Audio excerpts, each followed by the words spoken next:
नमस्कार बच्चों, आज हम रहीम जी के दोहे पढ़ेंगे। रहीम जी ने अपने दोहों के माध्यम से दैनिक जीवन के कुछ उदाहरण अपने दोहों में दिए हैं। इनका पहला दोहा है, रहीमन धागा प्रेम का मत तोड़ो चटकाए। रहीम जी कहते हैं कि प्रेम रूपी धागे को चटकाकर अथवा खींचकर मत तोड़ो, या इसको आपसी मनमुटाव से नष्ट न करो। टूटे से फिर ना मिले गांठ पड़ जाए। क्यों? क्योंकि अगर यह प्रेम रूपी धागा एक बार टूट जाता है तो फिर नहीं जुड़ता, और अगर जुड़ भी जाता है तो उसमें गांठ पड़ जाती है, या फिर ये कह सकते हैं कि पहले जैसी बात नहीं रहती। रहीमन निज मन की बिथा मन ही राखो गोय। बिथा कहते हैं व्यथा यानी दुख, और गोय का मतलब छिपा कर रखो। तो रहीम जी कहते हैं कि अपने मन की व्यथा यानी अपने मन के दुख को अपने मन में ही छिपा कर रखो। सुनी अटी लेहें लोग सब बांटी न लेहे कोई। यानी लोग जो हैं हमारी बात को सुन तो लेते हैं, लेकिन सुनने के बाद वो क्या करते हैं? मजाक बनाते हैं, उपहास करते हैं। बांटी न लेहे कोई, और कोई हमारे दुख को बांट नहीं सकता। एके साधे सब सधे, सब साधे सब जाए। तो वो क्या कहते हैं रहीम जी इस दोहे में कि तू एक की साधना कर। साधना मतलब एक ही को देख, एक ही की भक्ति कर। सब साधे सब जाए, और अगर तू सारे काम एक साथ करेगा तो तेरे सारे काम पूरे नहीं होंगे, सब बेकार हो जाएंगे। यानी तू एक की साधना कर, केवल एक ही कार्य कर। रहीमन मूल ही सींची बो फूले फले अघाए। यहाँ पर ये पंक्ति रहीम जी ने पेड़ या पौधे के बारे में लिखी है कि जिस प्रकार हम किसी पेड़ को ऊपर से नहीं सींचते, उसकी जड़ को, मूले ही कहते हैं उसके जड़ को, उसकी जड़ को सींचते हैं। और जब हम जड़ को सींचते हैं तो वो फूल उस पर आते हैं, उस पर फल भी आते हैं, और अघाए का मतलब होता है तृप्त। तो पेड़ को सींचने से वो हमें फल फूल देता है, और हमें अघाए तृप्त को कहते हैं, और हमें वो तृप्त कर देता है। यानी जिस उद्देश्य से हमने उस पेड़ को या पौधे को लगाया है वो उद्देश्य पूरा हो जाता है। इसलिए तू उस परमपिता परमात्मा की केवल एक की साधना कर, वो ही तेरे सभी कार्य सिद्ध करेंगे। चित्रकूट में रमी रहे रहीमन अवध नरेश। अब यहाँ पर रहीम जी कह रहे हैं कि जिन्हें अवध का, नरेश कहते हैं राजा, यानी जिन्हें अवध का राजा होना चाहिए था, वो चित्रकूट पर्वत पर निवास कर रहे हैं। ये पंक्ति किसके बारे में कही गई है? श्री राम जी के बारे में कही गई है कि जब वो 14 वर्ष का वनवास काटने के लिए वन में गए थे तो कुछ समय वो चित्रकूट पर्वत पर भी रहे थे। जा पर विपदा पड़त है सो आवत यह देख। अब रहीम जी कह रहे हैं कि जिस पर संकट आता है या मुसीबत आती है तो वही प्रदेश यानी दूसरे देश में जाता है, वही अपना घर छोड़ता है। दीर्घ दोहा अर्थ के आखर थोड़े आही। तो यहाँ पर कबीर जी ने दोहे का अर्थ बताया है कि दोहे में बहुत ही कम आखर मतलब अक्षर होते हैं, बहुत कम अक्षर होते हैं, और दीर्घ दोहा अर्थ के, और लेकिन दोहे का जो अर्थ होता है वो बहुत बड़ा होता है। यानी कम शब्दों में ही बहुत बड़ा अर्थ छिपा होता है या समाया होता है। जो रहीम नट कुंडली सिमटी कूदी चढ़ी जाए।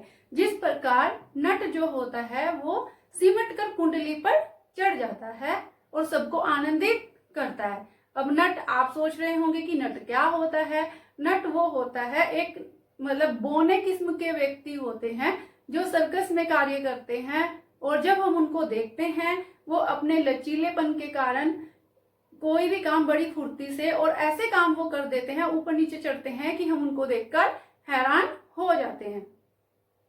तो वो भी ठीक दोहे की तरह ही है कि जिस प्रकार दोहा छोटा है लेकिन अर्थ बहुत बड़ा है, और बोने व्यक्ति का शरीर बहुत छोटा है लेकिन काम बड़े बड़े करता है, सबको मंत्रमुग्ध कर देता है। धनी रहीम जल पंख को लघु जिए पियत अघाए। अब यहाँ पर रहीम जी ने पंख जल को, धनी मतलब धन्य कहा है, पंख जल को, पंख कहते हैं कीचड़ को, कीचड़ के जल को धन्य कहा है। लघु जिए पियत अघाए, यानी जिसको पीकर लघु यानी छोटे छोटे जीव अपनी प्यास बुझा जाते हैं। उदती बढ़ाई कौन है जगत पियासो जाए, परंतु समुद्र उदधि कहते हैं समुद्र, परंतु समुद्र का जो पानी होता है वो खारा होता है। बड़ाई यानी कौन करे, समुद्र की प्रशंसा कौन करेगा। जगत पियासो जाए, जहां से संसार के लोग प्यासे ही लौट आते हैं। क्यों? क्योंकि समुद्र का पानी जो है वो खारा होता है, स्वादहीन होता है, तो इसलिए उसको कोई पीता नहीं है। नाद रीज तन देत मृग, नाद कहते हैं ध्वनि को, मृग कहते हैं हिरण को। यानी एक ध्वनि सुनकर मृग यानी हिरण अपना तन भूल जाता है, तन यानी शरीर भूल जाता है, नरधन हेत समेत। और नर यानी व्यक्ति के आगे वो इतना मंत्रमुग्ध हो जाता है कि उसका शिकार बन जाता है, अपनी देह की, अपने शरीर की हिरण को कोई सुध नहीं रहती। तेरे ही पशु से अधिक रीझो कछुना दे, लेकिन मनुष्य जो है वो तो पशु से भी अधिक बुरा है, पशु से भी अधिक बेकार है।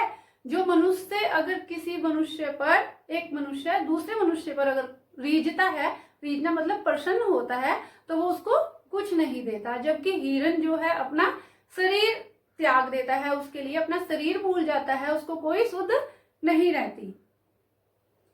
बिगड़ी बात बने नहीं, लाख करो किन कोय, रहीमन फाटे दूध को, मथे न माखन होए।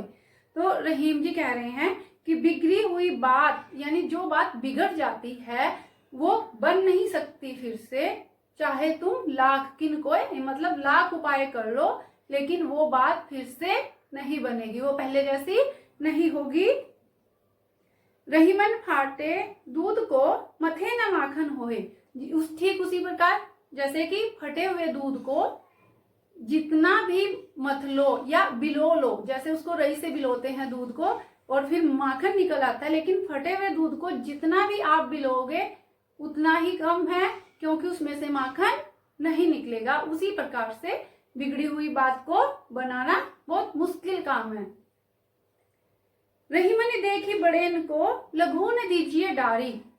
रहीम जी कहते हैं कि बड़ी बड़ी वस्तुओं को देखकर हमें अपने घर में से छोटी वस्तुओं को फेंकना नहीं चाहिए। क्यों नहीं फेंकना चाहिए? जहां काम आवे सुई, कहाँ करे तलवारी, कि जहां पर सुई का काम होता है वहां तलवार तो काम नहीं कर सकती। क्यों? कि अगर हमें जैसे कपड़े सिलने हो तो उसके लिए सुई ही काम करेगी, तलवार का उसमें कोई काम नहीं है। इसलिए हर एक चीज का अपना महत्व होता है। यहाँ पर रहीम जी ने हर वस्तु के महत्व के बारे में बताया है।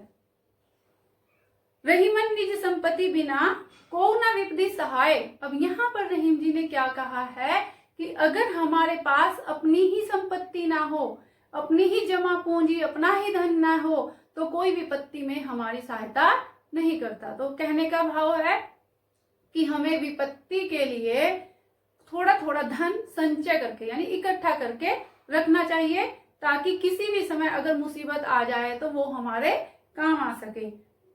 बिनु पानी जो जलज को नहीं रवि सके बचाए। ठीक उसी प्रकार क्यों कैसे? जैसे कि बिना पानी जलज, जलज कहते हैं कमल, यानी कमल की जड़ में अगर पानी नहीं होगा तो रवि नहीं रवि सके बचाए। रवि कहते हैं सूर्य को, तो उसकी रक्षा सूर्य भी नहीं कर सकता, अर्थात वो सूख जाएगा। तो ठीक उसी प्रकार हमें भी अपना धन संचय करना होगा। अगर हमारे पास अपना ही धन नहीं होगा तो दूसरा भी हमारी रक्षा नहीं कर सकेगा। रहीमन पानी राखिए, बिन पानी सब सून। तो यहाँ पर रहीम जी ने कहा है कि पानी को बचाकर रखो, बिना पानी के सब बेकार है। अब आप सोच रहे होंगे पीने वाला पानी, नहीं, ऐसी बात नहीं है। पानी गए न उभरे, मोती मानुष चून। ये कवि ने पानी शब्द मोती, मानुष मतलब मनुष्य और चून मतलब आटा, 3 शब्दों के लिए प्रयोग किया है।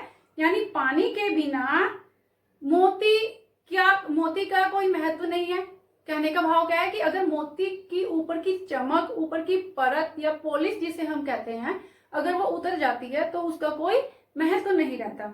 अब मानुष यानी मनुष्य, अगर मनुष्य की संसार में इज्जत ही न हो तो फिर उसका कोई जीने का महत्व नहीं रहता, उसका जीना बेकार है। फिर आती है बारी चून। चून यानी आटा।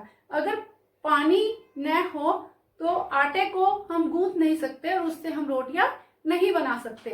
तो इसलिए पानी के बिना मोती, मनुष्य और चून यानी आटे, तीनों का महत्व बेकार हो जाता है। इसलिए मोती के संदर्भ में पानी का अर्थ चमक है और मनुष्य के संदर्भ में उस पानी का अर्थ इज्जत है और चून के संदर्भ में पानी पानी ही है।